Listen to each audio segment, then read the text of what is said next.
হ্যাঁ, ধন্যবাদ।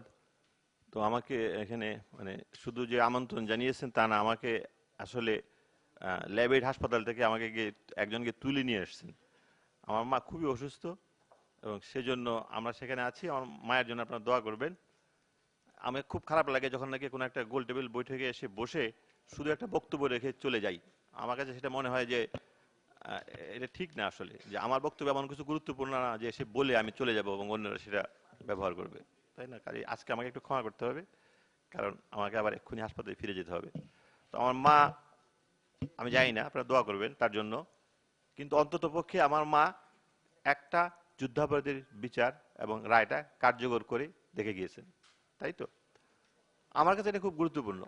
আমি খুব ভালো কিছু বুঝি না, ছোট বাচ্চাদের জন্য লেখালেখি করতে করতে আমার চিন্তা ভাবনা বাচ্চাদের মতন হয়ে গেছে। আমি জটিল জিনিস আজকাল আর বুঝি না, ঠিক আছে? খুবই সহজ বাংলাদেশের ব্যাপারে এই জিনিসটা ঠিক না বেঠিক বোঝার জন্য আমার খুব চমৎকার একটা ফিল্টার আছে, সেটা হচ্ছে কি মুক্তিযুদ্ধ। এই ফিল্টারের ভিতর থেকে পাঠানো যাক, যদি ওই পাশে বের হয়ে আসে ঠিক আছে, আর যদি আটকে যায় মাঝখানে ঠিক নাই, তাই তো? অত্যন্ত সিম্পল। এবং আমি সব কিছু এদিক দিয়ে বিবেচনা করি। একটা মানুষকে যদি আমি জাজমেন্ট করতে চাই, আমি দেখি যে সে মুক্তিযুদ্ধের ফিল্টারে সে বের হয়ে কিনা। যখন নাকি আমাদের দেশের বুদ্ধিজীবীরা বলেন নির্বাচন বন্ধ করতে হবে, তার কারণ জামাতে ইসলামীকে নির্বাচন করার সুযোগ দিতে হবে, আমি খুব আপসেট হয়ে যাই। হোয়াট ইজ দিস, তাই না? যদি বলে নির্বাচন বন্ধ করতে হবে, কেন? কারণ সবাই মিলে নির্বাচন হচ্ছে না। সবাই মিলে মানে কি? মানে জামাতে ইসলামী, তাই তো? যতক্ষণ পর্যন্ত জামাতে ইসলামীকে রাজনীতি থেকে পুরোপুরি সরিয়ে না দেওয়া যাওয়া হবে, আমার খুব ইন্টারেস্ট নেই আসলে। কারণ আমি কি দেখেছি, সংসদে কি কেউ যায়? যায় না তো। নিজের গাড়িটার জন্য, তাই না, সেই নিজের গাড়িটা ট্যাক্স রিটার্নে যে একটা গাড়ি পাওয়া যায়, সেই গাড়িটা যাওয়ার জন্য তাদের সাংসদটা বজায় রাখতে হয়, 90 দিন পর পর একবার গিয়ে হাজির হয়ে আসে। তো সংসদে কোনো কিছু করবে না, কিছু করবে না। তো তোমার এই নির্বাচন নিয়ে আমার মাথা ব্যথা কি আছে? আমার ফিল্টার একটা মুক্তিযুদ্ধ। মুক্তিযুদ্ধে আমার যে ক্লাস ফ্রেন্ড, যে নাকি 17-18 বছর বয়সে যে কি মারা গেছে যুদ্ধ করতে করতে, সে যে বাংলাদেশ চেয়েছে, সেই বাংলাদেশ থেকে সরিয়ে তুমি অন্যদিকে নিয়ে যাবে, তোমার পিছনে আমাকে ঘুরতে হবে কি জন্য? আমার খুব বিরক্ত লাগে যখন আমি দেখেছি যে ইস্ট ইউরোপিয়ান কান্ট্রি, যে ইউনিয়ন নাকি একটা যন্ত্রণা আছে, তারা আমাদের শহীদ দিতে যায় নাই। কত বড় দুঃসাহস! তারা কি পৃথিবীর আর কোনো দেশে করতে পারবে? পারবে না। আমাদের দেশে করেছে। কি জন্য করেছে? বিকজ আমাদের কিছু কিছু বুদ্ধিজীবী আছেন, তারা তাদেরকে এই লাইটে দিয়ে থাকেন। আমি কালকে রাত্রে বসে আমি সবগুলো ওয়েবসাইট দেখেছি, আমাদের এনজিওগুলোর ওয়েবসাইট। আমি অর্থনীতির মানুষ না, কাজেই অর্থনীতির সম্পর্কে কিছু বললে সেটা হয়তো ঠিক হবে না, কিন্তু আমি যতদূর জানি আমার বাংলাদেশ মোটামুটিভাবে দাঁড়িয়ে গেছে।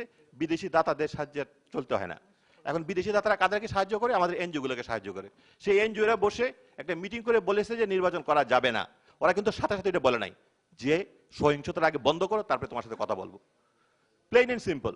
তুমি এই সহিংসতা বন্ধ করো, তারপরে আমি তোমাকে ধরবো যে তুমি রাজনীতি নিয়ে কথা বলার তোমার অধিকার হয়েছে। এখন পর্যন্ত রাজনীতি নিয়ে কথা বলার কোনো অধিকার তোমাদের হয় নাই। এই কথাটা কেউ বলে না। একটা পত্রিকা আর্টিকেল বের হয় ইংরেজিতে, সেটাকে অনুবাদ করে বাংলায় পরের দিন ছাপানো হয়, তাই তো? লেখা আছে বড় বড় নির্বাচন বন্ধ করতে হবে। কেন লেখা নাই সহিংসতা বন্ধ করতে হবে, তারপরে নির্বাচনটা বন্ধ? প্লেন এন্ড সিম্পল, তাই না? কাজে আমি এই মানে এই জটিল জিনিসগুলো বুঝি না। সমাধান সমাধান সমাধান তো আছে, আমি তো দেখেছি সমাধান, আমি নিজের চোখে দেখেছি। আমাদের গাইবান্ধায় আওয়ামী লীগ এবং বিএনপি নেতারা সবাই একত্র হয়ে বসেছে, বসে বলেছে জামাতে ইসলাম সংঘাত করছে, সহিংসতা করছে, ওরা বাদ, ওদেরকে ছাড়া আমরা নিজেরা মিলে আমাদের জায়গাটাকে আমরা শান্তি বজায় রাখবো। সমাধান তো আছে, কে বলে নাই? 100 বার সমাধান আছে। জামাতে ইসলামকে বাদ দিয়ে আমরা একত্র হয়ে যাব। কিন্তু কোনো পত্রিকা কিন্তু লেখা নাই। আমি দেখি নাই কোনো পত্রিকায় বড় বড় করে হেডিং দিতে যে সমাধান আছে, এই দেখো ওরা সমাধান করেছে। ওরা যদি একটা উপজেলায় সমাধান করতে পারে, আমি সেই মডেল কেন সারা বাংলাদেশে কেন হতে পারবে না কেন? তার কারণ হচ্ছে কি, তারা আসলে সমাধান চায় না। ঠিক আছে, সমাধান যদি না চায় তাহলে সমাধানটা কিভাবে হবে? জোর করে সমাধান করবে, যার গায়ে জোর বেশি। এখন সেটা হচ্ছে, আমরা সেটা দেখতে পাচ্ছি সেখান থেকে। ঘুরে ফিরে একটা জিনিস, সেটা হচ্ছে গিয়ে সাধারণ মানুষ কি বুঝে, সাধারণ মানুষ কি জানে, বিশেষ করে তরুণ সমাজ কি জানে। কাজেই আমাদের জন্য যদি দেশের জন্য একটু মায়া থাকে, আমাদের ওই তরুণ সমাজকে বলতে হবে, দেখো এই দেশটা তোমাদের বয়সী ছেলেমেয়েরা নিয়ে এসেছিল, এখন আবার তোমাদের বয়সী ছেলেমেয়েদের হাতে এই দায়িত্ব। তোমাদের যখন দরকার পড়বে তোমরা রাস্তায় নেমে এসো। তোমাকে আওয়ামী লীগ কিংবা বিএনপি করতে হবে না, কিন্তু বাংলাদেশ করতে হবে, মুক্তিযুদ্ধ করতে হবে, তাই তো?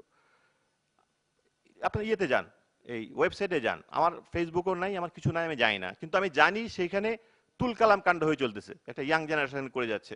সেখানে বাঁশের কেল্লা বলে একটা জিনিস আছে, প্রচার করে যাচ্ছে। আমার খুব দুঃখ লাগে যে আমাদের বড় বড় পত্রিকাগুলি তাদের সঙ্গে যোগ না জেনে তাদের সঙ্গে যোগ দিয়েছে। ওরা যখন বলে যে নির্বাচন বন্ধ করতে হবে, কারণ নির্বাচন বন্ধ করলে না করলে সহিংসতা হবে, তার মানে বেসিক্যালি আমি বলছি যে তুমি সহিংসতা করে যে কোনো জিনিস আদায় করে নিতে পারবে।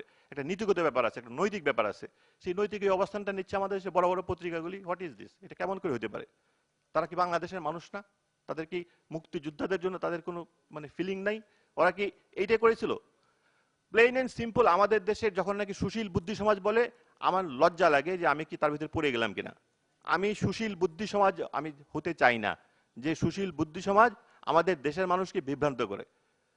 কেউ যখন পত্রিকায় একটা আর্টিকেল ছাপায়, সেই দায়িত্ব তাকে নিতে হবে।